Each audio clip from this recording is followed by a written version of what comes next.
राजस्थान में भी नए सीएम को लेकर सस्पेंस मंगलवार को खत्म हो गया। बीजेपी विधायक दल का नेता सांगानेर से विधायक भजन लाल शर्मा को चुना गया है।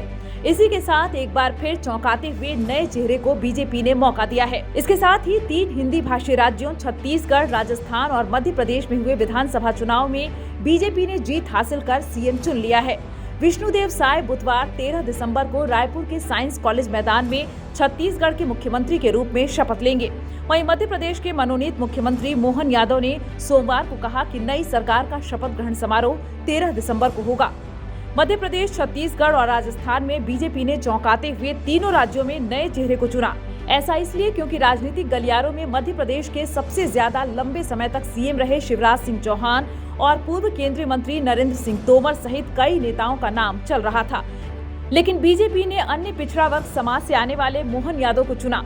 वहीं छत्तीसगढ़ में पार्टी ने आदिवासी नेता विष्णुदेव साय पर दांव लगाया। यहां पर पूर्व सीएम रमन सिंह और बीजेपी के प्रदेश अध्यक्ष अरुण साव का नाम चल रहा था। इसके अलावा राजस्थान की बात करें तो यहां सीएम पद की रेस में पूर्व सीएम वसुंधरा राजे, केंद्रीय कानून मंत्री अर्जुन राम मेघवाल और लोकसभा स्पीकर ओम बिरला सहित कई नेताओं का नाम था। माना जा रहा है कि बीजेपी ने चौंकाने वाले फैसले अगले साल होने वाले लोकसभा चुनाव को देखते हुए लिए हैं। चलिए हम आपको बताते हैं विष्णुदेव साय कौन हैं। सरगुजा क्षेत्र के जशपुर जिले से नवनिर्वाचित आदिवासी विधायक विष्णुदेव साय आदिवासी बहुल जशपुर जिले के एक छोटे से गांव बगिया में रहने वाले एक किसान परिवार से हैं। उन्होंने कुनकुरी के एक सरकारी स्कूल में पढ़ाई की और स्नातक के लिए अंबिकापुर चले गए, लेकिन पढ़ाई बीच में ही छोड़ दी और 1988 में अपने गाँव लौट आए।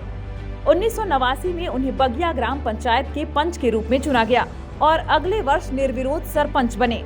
साय अविभाजित मध्य प्रदेश में तपकरा से भाजपा के टिकट पर पहली बार विधायक चुने गए थे।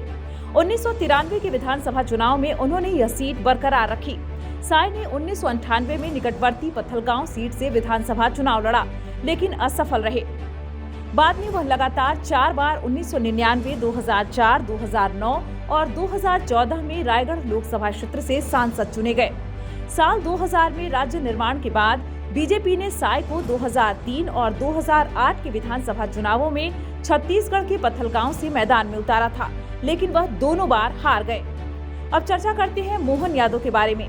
उज्जैन दक्षिण से 3 बार विधायक मोहन यादव और एक प्रमुख ओबीसी नेता हैं। मध्य प्रदेश में ओबीसी की आबादी 48% से अधिक है। वह पहली बार 2020 में मंत्री बने, जब कमलनाथ के नेतृत्व वाली कांग्रेस सरकार गिर गई थी। यादव का जन्म 25 मार्च 1965 को उज्जैन में हुआ था। उन्होंने 1982 में माधव साइंस कॉलेज उज्जैन के संयुक्त सचिव के रूप में अपना राजनीतिक जीवन शुरू किया और 1984 में इसके अध्यक्ष के रूप में चुने गए। यादव ने LLB और MBA की डिग्री के अलावा डॉक्टरेट की डिग्री भी हासिल की। दरअसल बीजेपी ने राजस्थान और छत्तीसगढ़ में कांग्रेस को सत्ता से बाहर कर दिया था। वहीं मध्य प्रदेश में सत्ता बरकरार रखी थी। हिंदी भाषी राज्य राजस्थान 200 में से 199 सीट के लिए हुए चुनाव बीजेपी को 115 सीट पर जीत के साथ बहुमत मिला है। वहीं कांग्रेस यहां सत्ता से बाहर हो गई और वो 69 सीटों पर सिमट गई। साथ ही भारतीय आदिवासी पार्टी के पास 3 सीटें तो बहुजन समाज पार्टी के खाते में 2 सीटें गई है। इसके अलावा राष्ट्रीय लोकदल पार्टी और राष्ट्रीय लोकतांत्रिक पार्टी ने एक-एक सीट पर जीत दर्ज की है। मध्य प्रदेश की बात करें तो यहां 17 नवंबर को हुए विधानसभा चुनावों में बीजेपी ने 230 सीटों में 163 सीटों पर जीत दर्ज की थी, जबकि कांग्रेस 66 सीट के साथ दूसरे स्थान पर रही। साथ ही छत्तीसगढ़ में 90 सीटों में से बीजेपी ने 54 सीटें जीतकर बहुमत हासिल किया है। वहीं कांग्रेस 35 सीटों पर सिमट गई। इसके अलावा गोंडवाना गणतंत्र पार्टी 1 सीट जीतने में कामयाब रही।